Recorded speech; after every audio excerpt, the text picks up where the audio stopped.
By 1982, Michael J. Fox had been in Hollywood 6 years, with little to show for it. He had left Canada with the brazen plan of making it as an actor, even becoming a star. Instead, he was enduring the familiar actor's tale of rejection and poverty. But his ambition and patience was about to pay off. The role of Alex P. Keaton on Family Ties was being cast. It's the character that still defines his career, making it difficult to picture anyone else in that iconic role. But he almost didn't get it. The original choice for Alex was a young actor who had never worked before, Matthew Broderick, and he backed out of the deal. And Mike was literally the next person I saw, so still in love with Matthew Broderick, wasn't ready to really move on to anybody else, you know. Luckily, the casting director, Judith Weiner, was ready to move on. She saw something in Michael that show creator Gary David Goldberg didn't. As soon as Michael left my office, I said, "Thank you very much," and Judith said, "Run after him, bring him back. He's the best, he's the guy." And I go, "Judith, I created the character. I think I might have some idea of who should play Alex Keaton, and it's not Michael Fox." Fortunately, the casting director still thought Fox should have the part and convinced Goldberg to give him a second chance. This time, Fox erased all doubts. Michael comes in, and he is who he is, and I turned to Judith and I said, "Why didn't you tell me about him? This guy's great." With everyone on board, all that was left was to sign Michael. Seemingly easy, considering he was selling his furniture piece by piece to buy food. But there was one technical detail that had to be overcome. He was really out of money. You know, we couldn't even make the deal with him because after that reading, I said to Judith, sign him up, you know, and she said, "We have to wait because he doesn't have a phone. He didn't have a telephone. He couldn't afford it." So he had set up an office at the Pioneer Chicken Outlet up on Highland Avenue, and we had to wait for him to get there. On September 22nd, 1982, the Keaton clan was finally born. Michael Gross and Meredith Baxter Birney played Stephen and Elise Keaton, conscious hippie holdouts from the 60s, now raising 3 children whose ideals couldn't be more different. Ditzy, materialistic Mallory, tomboy Jennifer, and most puzzling of all, their conservative, Ronald Reagan-loving son, Alex P. Keaton. Alex P. Keaton was a character that we had never seen before. He didn't care about going out and drinking or going out and getting a girl or going out and doing anything, really. He just wanted to make money. And he was this reflection of 80s greed and ambition, but he was still so likable. He was still so lovable. He had this way of being arrogant, but it wasn't too arrogant. You knew Alex P. Keaton is like young genius, but you didn't hate him because he's funny with it. After years of struggling as an unknown in Hollywood, Michael J. Fox had a lot riding on this show. His father, Bill, wanted to make sure his son didn't blow his big chance. I remember Bill one time saying to me, "Is he causing you any trouble? Because I'll talk to him if he's causing you any trouble." I go, "Bill, he's fine." He goes, "No, really." He goes, "You gave him a job when no one." Bill, believe me, it's all good.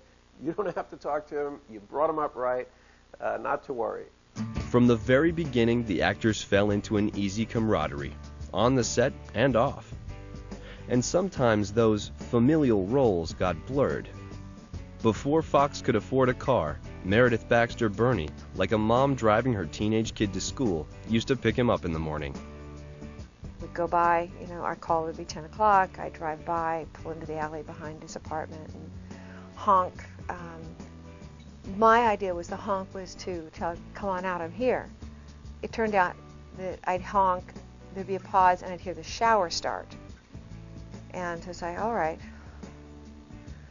And then he'd run out and sort of fall into the car and then sort of dry off as we flew to Paramount. Despite a prime spot in the lineup, Family Ties wasn't an instant hit, not even finishing in the top 30 in the first year. But NBC liked it, largely in part to Michael J. Fox, and gave it time to grow. When I created Family Ties, Alex Keaton was not the primary focus of the show.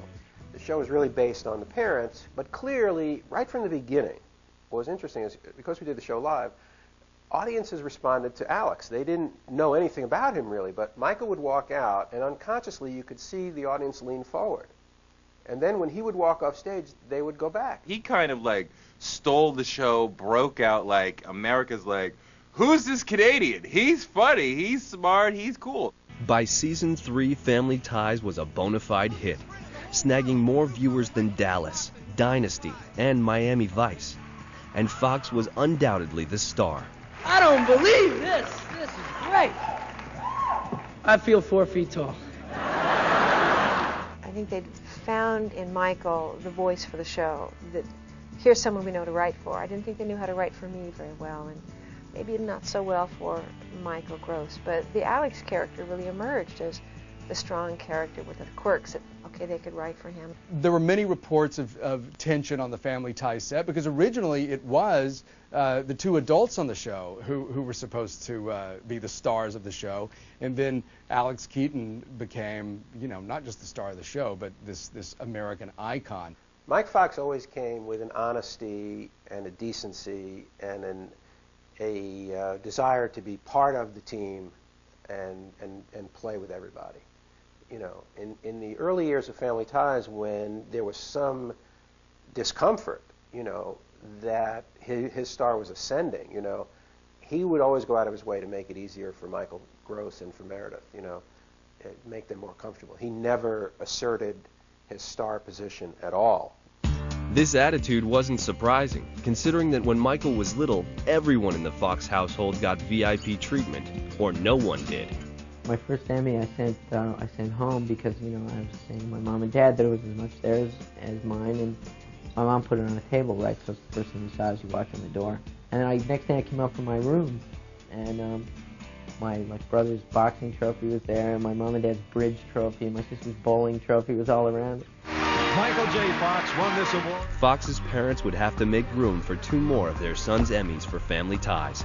And while it was easy for Michael J. Fox to stay grounded at home in Canada, in Hollywood, it was about to get a lot tougher. He was suddenly a global superstar. He said that after Back to the Future, suddenly he was Mickey Mouse.